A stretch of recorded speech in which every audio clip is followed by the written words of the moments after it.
विश्राम, सावधान, sir salute. सावधान। आज की तारीख है 1 अप्रैल। 1 अप्रैल 1935 ईस्वी में भारत के बैंकों के बैंक कहे जाने वाली रिजर्व बैंक की स्थापना दिवस है। आप सभी जानते हैं कि रिजर्व बैंक के अंतर्गत ही भारत में जितने भी बैंक हैं, इसका संचालन एवं नियंत्रण करने का जो अधिकार है वो रिजर्व बैंक के पास है। तो आज ही के दिन 1 अप्रैल 1935 ईस्वी को इसकी स्थापना हुई थी और प्रारंभ में उस समय इसका मुख्यालय जो था कलकत्ता में था, लेकिन 1937 ईस्वी से इसका मुख्यालय जो है मुंबई में बनाया गया।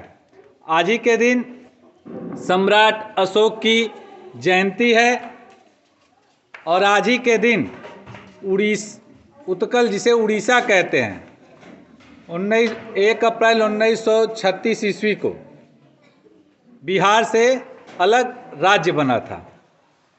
साथ ही आज से आपके नए सत्र की शुरुआत भी हो रही है।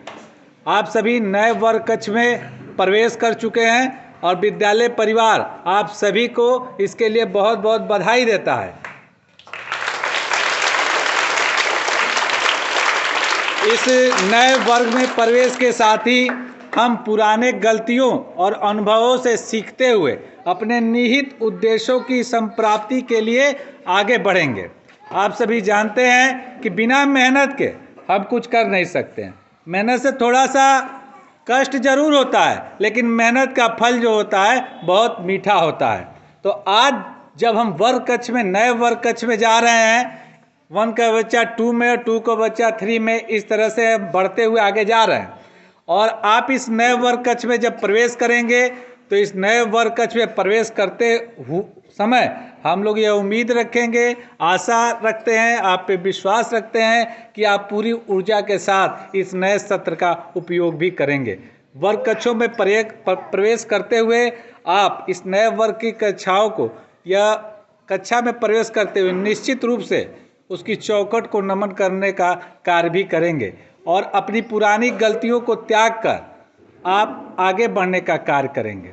आप ये जान लीजिए कि हमको यदि आगे बढ़ना है तो थोड़ी बहुत परेशानियां आती रहती हैं और ये परेशानी, पढ़ने की परेशानी कोई बहुत बड़ी परेशानी नहीं होती है।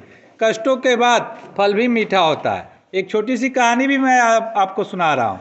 एक मूर्तिकार था, वो मूर्तियाँ बनाता था। एक दिन टहलते हुए उसने एक पत्थर को रास्ते में देखा और उस पत्थर को देखकर वो उस पर छिन्नी हथौड़ी मारकर उसको मूर्ति का आकार देने का प्रयास कर रहा था।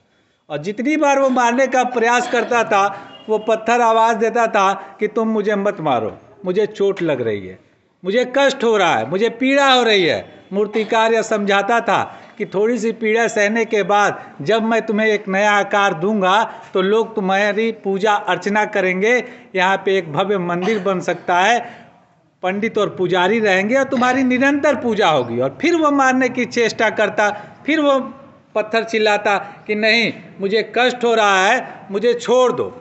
तमाम समझाने के बाद भी जब वो पत्थर नहीं माना, वो मूर्तिकार उसको छोड़ देता है और छोड़ के जैसे ही वो आगे बढ़ता है एक नया पत्थर उसको मिलता है।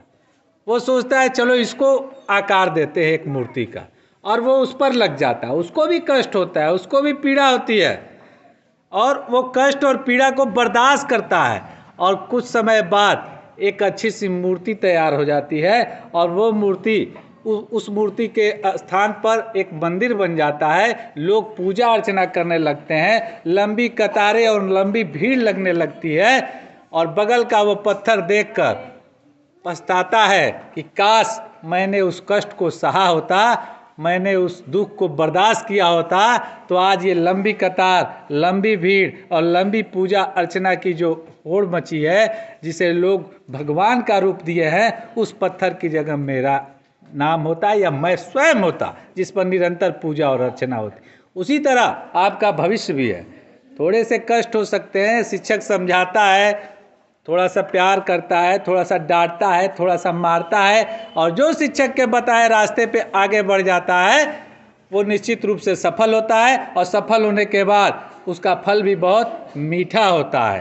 तो क्या हम उम्मीद करेंगे कि हमारे ये बच्चे नए उत्साह और नए ऊर्जा के साथ वर्ग कक्ष में प्रवेश करने जा रहे हैं? किया जाएगा? तेज बोलो, सुनाई नहीं दिया। और तेज। एकदम हमें भी उम्मीद है कि आप अपनी मेहनत से हमारे विद्यालय को और आगे ले जाएंगे। इसी के साथ आप सभी को बहुत बहुत धन्यवाद।